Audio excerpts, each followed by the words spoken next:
ബാലഗോകുലത്തിന്റെ തിരുവനന്തപുരം നഗരത്തിലെ ശ്രീകൃഷ്ണ ജയന്തി ആഘോഷങ്ങൾക്ക് തുടക്കം. NSS vice president M. Sangeeth Kumar ആഘോഷ പരിപാടികളുടെ ഉദ്ഘാടനം നിർവഹിച്ചു. വേദിയിലും സദസ്സിലും പ്രതിഷ്ഠരായിട്ടുള്ള ബഹുമാനരായ വ്യക്തികളും സുഹൃത്തുക്കളും,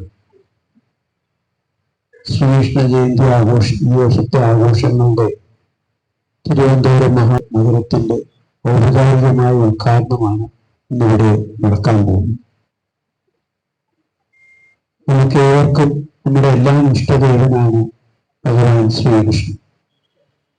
അദ്ദേഹത്തിന്റെ കാര്യങ്ങൾ വിവരിക്കുമ്പോഴും അദ്ദേഹത്തിനെ കുറിച്ച് ഓർക്കുമ്പോഴും എല്ലാം നമുക്ക് എല്ലാവർക്കും ഒരു പ്രത്യേക ആഘോഷ പരിപാടികൾക്ക് തുടക്കം കുറിച്ചുകൊണ്ട് കോട്ടയ്ക്കകം ലളിത് മകൾ ഓഡിറ്റോറിയത്തിൽ നടന്ന സാംസ്കാരിക സമ്മേളനം കവിയും ഗാനരചയിതാവുമായ രാജീവ് ആലുങ്കൽ ഉദ്ഘാടനം ചെയ്തു. കൃഷ്ണ കൃഷ്ണ ഹരേ ഹരേ ഹരേ രാമ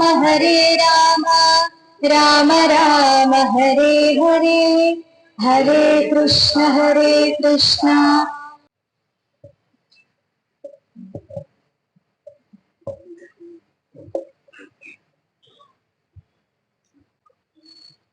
കംസശാസനയുടെ കൽത്തുറുങ്കിൽ ഒരർദ്ധരാത്രി അവതരിച്ച സുന്ദര സ്വാതന്ത്ര്യത്തിന്റെ പേരാണ് ശ്രീകൃഷ്ണൻ. അതിനപ്പുറത്ത് ശ്രീകൃഷ്ണനെ കുറിച്ച് നിർവചനങ്ങളില്ല. എന്തോരം സംശയം ചോദിക്കാം അമ്മയോട്, അതൊക്കെ ചോദിക്കാൻ ഭാഗ്യം കിട്ടിയ, അപ്പോഴൊന്നും ഞാൻ വലുതാണെന്ന് അമ്മയോട് പറയാനില്ല ഒരു ശിശുവിന്റെ പേരാണ് ശ്രീകൃഷ്ണൻ. ബിരാൻകുട്ടിയുടെ പ്രസിദ്ധമായ ഒരു കവിതയുണ്ട്: പതിക്കൽകല്ല് നദിയിലൂടെ ഒഴുകി വിലസപ്പെടും. പമ്പയിലൂടെ ഒഴുകിക്കൊണ്ടിരുന്ന കല്ല് എത്ര വട്ടം എത്ര യുദ്ധം കഴിഞ്ഞതിന് ശേഷമാണ് കോഴിമുട്ട പോലെ ആയത്. മഴയത്തൊലിക്കുകയും വേനൽക്കാലത്ത് മാറിക്കിടക്കുകയും ഒറ്റപ്പെടുകയും ഒക്കെ ചെയ്ത കല്ല് എത്ര മിനുസപ്പെട്ടു. പതിക്കൽ കല്ല് നദിയിലൂടെ ഒഴുകി മിനുസപ്പെടും. അറിവിന്റെ നദിയിലൂടെ ഒഴുകി പരുക്കനായി പോകുന്ന ഒരുപാട് കുഞ്ഞുങ്ങൾക്കിടയിൽ ഒരു കുഞ്ഞ് നിഷ്കളങ്കമായ അവസാനം വരെ ജീവിച്ചു എന്നതിന്റെ സന്ദേശമാണ് ശ്രീകൃഷ്ണ പരമാത്മാവ് നമുക്ക് നൽകുന്നത്. എല്ലാവരോടും സമഭാവനയോടെ പെരുമാറാൻ നമ്മളെ പഠിപ്പിച്ച ഒരു സ്നേഹസാന്നിധ്യത്തിന്റെ പേരാണ് ശ്രീകൃഷ്ണൻ. മലയാളം പഞ്ചാംഗത്തിന്റെ പ്രകാശനം മുൻ chief secretary R. Ramachandran Nair നിർവഹിച്ചു. ജർമ്മൻ ഭാഷയിലെ ഏറ്റവും മഹാനായ കവി എന്ന് വെച്ചിരിക്കുന്നത് ഗോയിഥെ എന്ന കവിയാണ്. ഗോയിഥെ കാളിദാസന്റെ അഭിജ്ഞാന ശാകുന്തളത്തെ ആരോ ഇംഗ്ലീഷിലേക്ക് തർജ്ജമ ചെയ്തത്, അതാരോ ഫ്രഞ്ച് ഭാഷയിൽ തർജ്ജമ ചെയ്തത്, ഫ്രഞ്ച് ഭാഷയിൽ നിന്ന് ജർമ്മൻ ഭാഷയിൽ തർജ്ജമ ചെയ്തത് വായിച്ചതിന് ശേഷം അഭിജ്ഞാന ശാകുന്തളത്തെ പറ്റി പ്രശംസിച്ചുകൊണ്ടെന്ന് പറഞ്ഞാൽ പോരാ, ആരാധിച്ചുകൊണ്ട് എഴുതിയിട്ടുണ്ട്. അദ്ദേഹം പറയുന്നത് ഈ ലോകത്തിൻ്റെ മനോഹാരിതകളെല്ലാം കൂടെ എടുത്താൽ, അദ്ദേഹം എടുത്തെടുത്ത് പറയുന്നുണ്ട്, വർഷകാലത്തിൻ്റെ സൗന്ദര്യവും വസന്തകാലത്തിൻ്റെ സൗന്ദര്യവും ശിശിരകാലത്തിൻ്റെ സൗന്ദര്യവും പൂക്കളുടെ സൗന്ദര്യവും പഴങ്ങളുടെ സൗന്ദര്യവും എല്ലാം കൂടെ ഒരു ഗ്രന്ഥത്തിൽ കണ്ടെത്തണം എന്നുണ്ടെങ്കിൽ ഒറ്റ ഗ്രന്ഥമേ ഉള്ളൂ, അത് ശാകുന്തളമാണ്.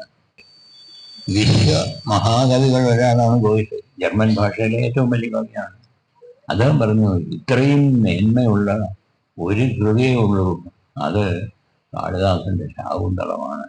അപ്പൊ നമ്മുടെ സംസ്കാരത്തെ പറ്റിയും നമ്മുടെ പൈതൃകത്തെ പറ്റിയും അഭിമാനിക്കാൻ പഠിക്കണം.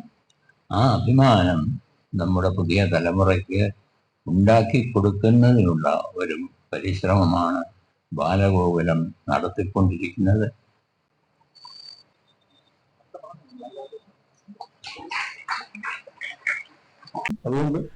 ഡോക്ടർ മുഹമ്മദ് ഫക്രുദ്ദീൻ അലീം മുഖ്യാതിഥിയായിരുന്നു. എന്ത് സാധ്യതകളാണ് ഉണ്ടാക്കി? വളരെ സിമ്പിളാണ്. എന്റെ വളരെ സെക്കുലറായിട്ടുള്ള ഒരു നാഷണലിസ്റ്റ് മുസ്ലിം ഫാമിലിയിൽ ജനിച്ചു വളർന്ന ഒരാളാണ് ഞാൻ. അപ്പോൾ അവിടുത്തെ കോൺഗ്രസിന് ആളായിരുന്നു. വിജയദശമി അന്ന് വോട്ട് മാർച്ചൊക്കെ ഉണ്ടാവും. അപ്പൊ എന്റെ വീട്ടിൽ പോയാതെ ഈ പല പരിപാടികളും ഈ പ്രധാനപ്പെട്ട സംഘടന ആരും പോയില്ല. അവരോടൊന്ന് ചായ കുടിച്ച് പോകും, അതേവരെയൊക്കെ സംസാരിക്കും. എന്റെ സുഹൃത്തുക്കളായിട്ടുള്ള പിള്ളേര് ഈ പറഞ്ഞ ശ്രീകൃഷ്ണന്റെ വേഷമൊക്കെ കിട്ടും. അപ്പൊ നമ്മളായിട്ട് കേരളത്തിലൊരു പ്രത്യേകം ഉണ്ടല്ലോ, ഉത്തരേന്ത്യയിൽ ഹിന്ദുക്കളും മുസ്ലിങ്ങളും കണ്ട പരസ്പരം കെട്ടിപ്പിടിക്കുകയൊക്കെ ചെയ്യും. പക്ഷെ ഒരു പ്രശ്നം വന്നാൽ പിന്നെ അങ്ങോട്ടും ഇങ്ങോട്ടും കത്തിയെടുക്കും. പക്ഷെ കേരളത്തിലല്ല, നമ്മൾ അങ്ങോട്ട് ഒരു ചിരിക്കും. ഇപ്പൊ എന്റെ ഏറ്റവും വലിയൊരു ആ കാലഘട്ടം ഇപ്പം വലിയ സംഭവമല്ല, വലിയ ഏറ്റവും വലിയ ബിസിനസ് ആയിരുന്നു സാമ്പാർ. ഈ സാമ്പാർ ഞങ്ങൾ ഉണ്ടാക്കിയത് ശരിയാവില്ല. അതൊക്കെ അടുത്ത വീട്ടിൽ അങ്ങനെ ഇരുപത്തി ചേച്ചിമാർ അല്ല അമ്മമാരായിരുന്നു നായസ്ത്രീകളായ അവരുണ്ടാക്കി കൊണ്ടുതരും. അതുകൊണ്ട് അവരെങ്ങനെ ഉണ്ടാക്കിയാലും ബിരിയാണി ശരിയാവില്ല. ഇത് നമ്മളെ വീട്ടുന്നതാണ്. പക്ഷെ അതേ സമയം തന്നെ നമ്മൾ ഒരിക്കലും ഞങ്ങളവിടെ കൃഷ്ണന്റെ കാവുകളുണ്ട്, കുട്ടിച്ചാത്തന്റെ കാവുണ്ട്, വിഷ്ണു ക്ഷേത്രം. ഞങ്ങൾ ആ ബൗണ്ടറി കടന്ന് മുമ്പിലോട്ട് പോകില്ല. ഞങ്ങൾ അതിനെ റെസ്പെക്ട് ചെയ്യും, അങ്ങോട്ട് ഞങ്ങൾ പോകില്ല. അതുപോലെ തന്നെ ഇവരാണെങ്കിലും ഈ പറഞ്ഞ മുസ്ലിം പള്ളി ആ മുറ്റത്തൊക്കെ വരും, ഇങ്ങോട്ട് അവരും കയറും. ഇത് നമ്മുടെ നാട്ടിലെ പ്രത്യേകം. നിങ്ങൾക്ക് നിങ്ങളുടേതായ വിശ്വാസമുണ്ട്, അത് നിങ്ങൾ ആചരിക്കുക. പുറത്ത് നമ്മുടെ സുഹൃത്തുക്കളാണ്, സഹോദരങ്ങളാണ്, നമ്മൾ അതിലൊരു വ്യത്യാസമില്ല. ഇപ്പൊ അത് എത്രമാത്രം മാറിയെന്ന് എനിക്കറിയില്ല. ഇപ്പം അതൊരു ശുഭകരമായ ന്യൂസ് അല്ല, വാർത്തകളല്ല, കാഴ്ചകളല്ല നമ്മൾ കിട്ടുന്നത്, നമ്മൾ കണ്ടുകൊണ്ടിരിക്കുന്നത്. ബാലഗോകുലം സംസ്ഥാന അധ്യക്ഷൻ ആർ പ്രസന്നകുമാർ മുഖ്യ പ്രഭാഷണം നടത്തി. വെള്ളത്തോട് പറഞ്ഞിട്ടില്ലേ, മലയില് ഒരു ഭാഗത്ത് ഉയർന്ന മല, താഴ്ഭാഗത്ത് കടല്.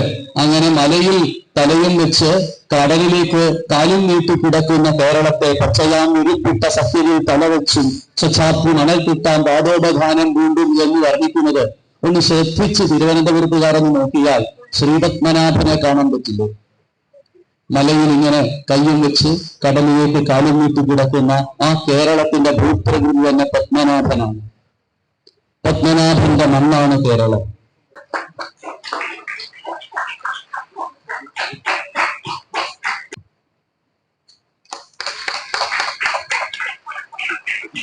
നമുക്ക് വേണ്ടി ബാലഗോകുലത്തിന്റെ ബാലസമിതി അധ്യക്ഷൻ മാസ്റ്റർ കാശിനാഥ് പുണ്യമീ മണ്ണ് പവിത്രമീ ജന്മം എന്ന ഈ വർഷത്തെ ശ്രീകൃഷ്ണ ജയന്തി സന്ദേശം നൽകി. ഉടലെടുത്ത മഹാപ്രസ്ഥാനത്തിന്റെ ഭാഗമായി മാറിയ ഏവർക്കും ഞാൻ നന്ദി രേഖപ്പെടുത്തുന്നു.